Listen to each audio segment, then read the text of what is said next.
Singapore में Asian business conclave में अर्थ group के सीईओ और सीएमडी डॉक्टर अरविंदर सिंह को global mastermind for innovative health care education पुरस्कार दिया गया।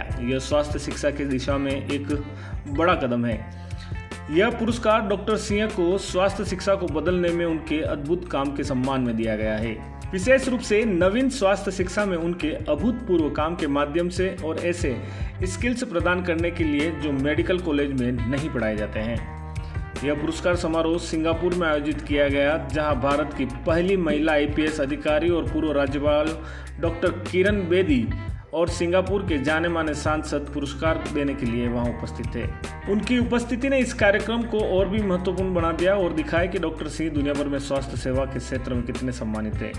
Digital health care and artificial intelligence पर मुख्य वक्ता के रूप में डॉक्टर सिंह का मुख्य भाषण सम्मेलन के सर्वश्रेष्ठ भाषण में से एक था। उन्होंने एक ऐसे भविष्य का वर्णन किया जिसमें एआई स्वास्थ्य सेवा में सुधार और बदलाव लाएगा, जिससे रोगियों की देखभाल और चिकित्सा शिक्षा को बेहतर बनाने में मदद मिलेगी। पोस्ट ग्रेजुएट डॉक्टर प्रबंधन में आईआईएम स्वर्ण पदक विजेता और कानून के रूप में उनकी शिक्षा ने उन्हें इस क्षेत्र में बहुत ज्ञान दिया है। इस ज्ञान ने उनकी प्रस्तुति को और अधिक गहराई और अंतर्दृष्टि दी, जिसकी सराहना की गई।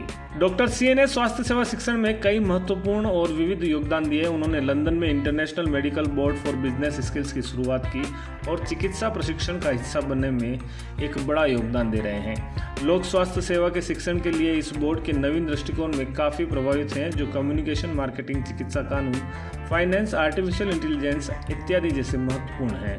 एशियन बिजनेस कॉन्क्लेव में पुरस्कार न केवल डॉक्टर सिंह की व्यक्तिगत सफलताओं के लिए बल्कि दुनिया भर में स्वास्थ्य शिक्षा के तरीके में बदलाव का भी प्रतीक है। बिजनेस स्किल को मेडिकल एजुकेशन के साथ जोड़कर उन्होंने स्वास्थ्य कर्मियों के लिए यह बेहतर ढंग से समझने का एक तरीका देखा। यह पुरस्कार यह भी दर्शाता है कि टेक्नोलॉजी कितनी तेजी से बदल रही है और स्वास्थ्य देखभाल प्रबंधन की जरूरतें कैसे बदल रही है।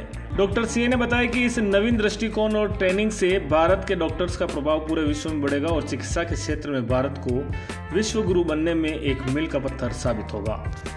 To share Ramlal's story with you.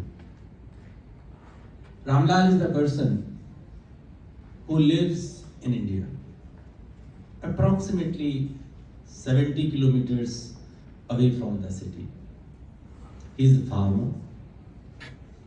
He is a very happy, healthy, hearty, sporty person, family-loving person. In the evening, when he finishes his work, he comes home. He is having dinner with his family. Everybody is enjoying. It's the end of the day. And then suddenly he has a pain on his left side. And he loses his consciousness. He is transported to the nearest primary health center. But there is a doctor, but that doctor is a simple graduate doctor and he is MBBS only. He is unable to handle him. Then he is referred to the tertiary health center, which is approximately 70-80 kilometers from the place.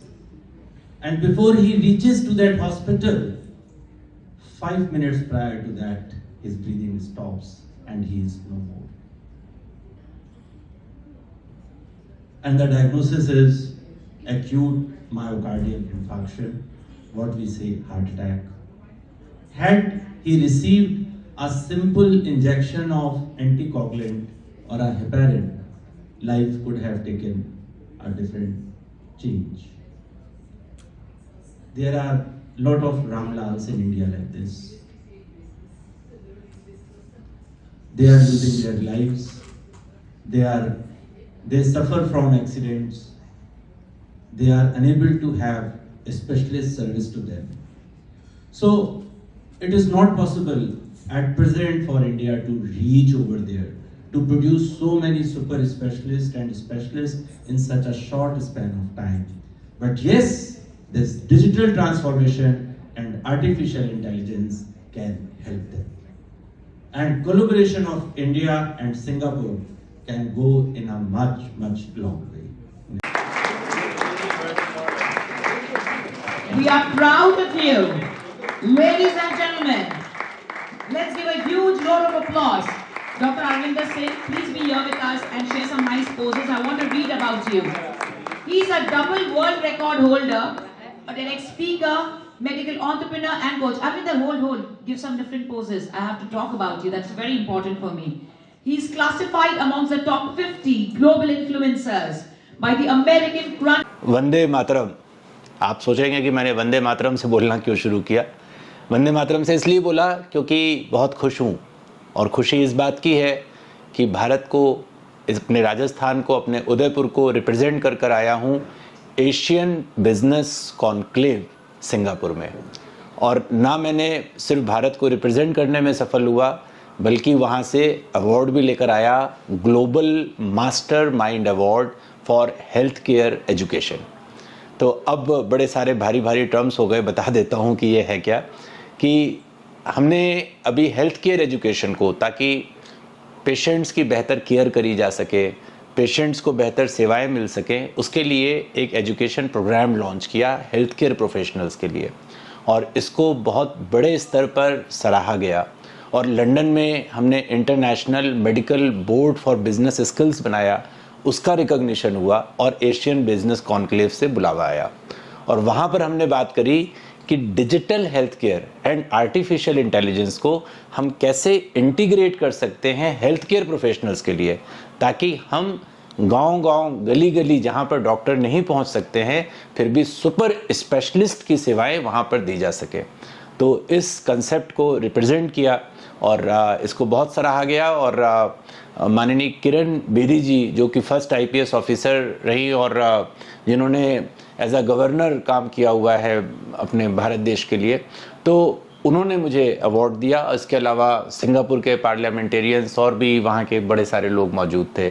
तो मैं फिर बहुत धन्यवाद देता हूँ उदयपुर को, राजस्थान को, और गर्व महसूस करता हूँ कि मैं भारतीय हूँ, और इस बात से बहुत प्रसन्नता महसूस करता हूँ कि मैं रिप्रेजेंट कर पाया। आप लोग का सहयोग, आप लोग का प्रेम मेरे लिए हमेशा मोटिवेटिंग रहा है। Thank you very much.